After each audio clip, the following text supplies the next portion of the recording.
Hello friends, कैसे आप सब लोग and thanks for watching my channel. तो इस वीडियो में हम डिस्कस करेंगे हिंदुस्तान यूनिलीवर के प्राइस चार्ट के बारे में।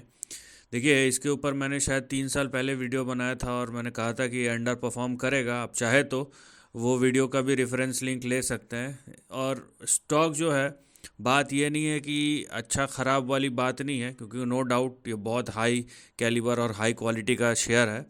लेकिन हर शेयर का अपना एक साइकिल होता है, ऊपर जाने का भी नीचे आने का भी।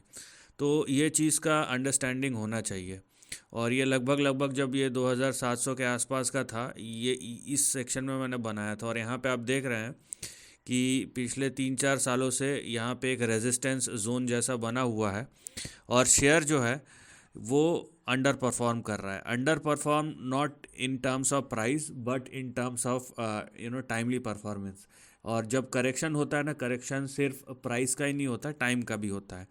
और क्योंकि ये जिस कैलिबर का शेयर है, इसमें आपको ज़्यादा प्राइस करेक्शन नहीं दिखेगा बनस्पत, आपको टाइम करेक्शन ही दिखेगा।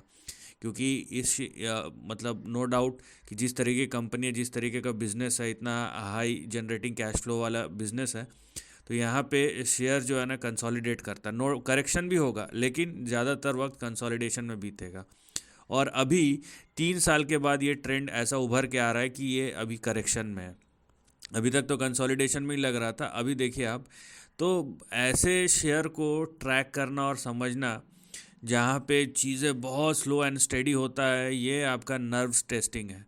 आप और यहाँ पे देखिए, आप एक चीज़ देखिए, अगर हिंदुस्तान यूनिलीवर का प्राइस चार्ट देखेंगे ना, तो ये 2004 से जो मूव शुरू हुआ था वो 2021 तक, तो इतना लंबा मूव चला।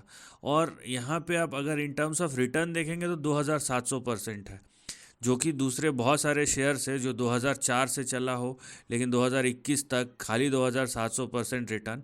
और ये डिविडेंड्स और इसके अलावा है, तो फिर भी ये बहुत कम है, राइट। तो यहाँ पे कंपनी हर चीज़ को बैलेंस करते हुए चलती है, तो ये स्टेडी परफॉर्मर है। एनीवेज, ये सब चीज़ों पे बात ज़्यादा ना करते हुए जो सीधा मुद्दे की बात है उस पे आते हैं। यहाँ पे देखिए, अब ट्रेंड डेवलप हो रहा है। तो ऐसे जब ट्रेंड डेवलप होता है ना, खासकर जो बहुत ही धीरे धीरे जो शेयर चलते हैं, उसके लिए आपको टाइम देना पड़ेगा। और ये टाइम महीनों के नहीं होते, कई सालों के होते हैं।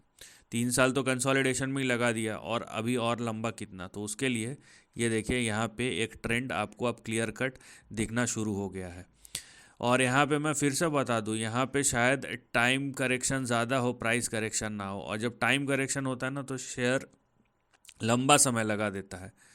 ठीक है, वो आप बोल सकते हैं कि वो 3 साल भी लगा सकता है, 5 साल भी लगा सकता है, 8 साल भी लगा सकता है। तो फिलहाल तो जो रेंज है वो इस तरीके का है कि नीचे आपका जो सपोर्ट होगा वो होगा 1900 के आसपास का। और ऊपर जो आपका रेजिस्टेंस है वो है लगभग लगभग 2967 या 2968, 2968। तो 2968 के ऊपर ही अगला नया अप ट्रेंड शुरू होगा, राइट। अब ये करेक्शन ज़रूरी नहीं है कि 1900 तक ही रहे, थोड़ा इंटेंसिफाई भी हो सकता है। तो आपका जो सपोर्ट का रेंज है वो ये है, ठीक है, 1400 से 1700 के बीच में। जो इम्पॉर्टेंट बात है वो ये है कि शेयर जो है वो इस लाइन को टच करना चाहिए। और उस समय मोस्ट प्रोबेबली हम बोल सकते हैं कि करेक्शन ख़त्म होने को आया है, क्योंकि उस समय शेयर जो है अपने सपोर्ट पे आके सपोर्ट को टेस्ट करेगा, और वहाँ से आपका अगला अप मूव शुरू होगा। अब यहाँ पे दो चीज़ हो सकता है, या तो प्राइस करेक्ट हो। अगर प्राइस तुरंत करेक्ट हो गया तो बाइंग भी बहुत जल्दी आएगा। अगर प्राइस एकदम धीरे धीरे धीरे धीरे चलते जाता है तो हो सकता है 1-2 साल और निकल जाए। ठीक है, ये डिपेंड करता है कि किस टाइप का। अभी तक का जो करेक्शन है वो ये इंडिकेट कर रहा है कि ये टाइम कंज्यूमिंग प्रोसेस है। और ये ऐसे ही टाइम कंज्यूमिंग प्रोसेस बहुत लंबा समय लेता है।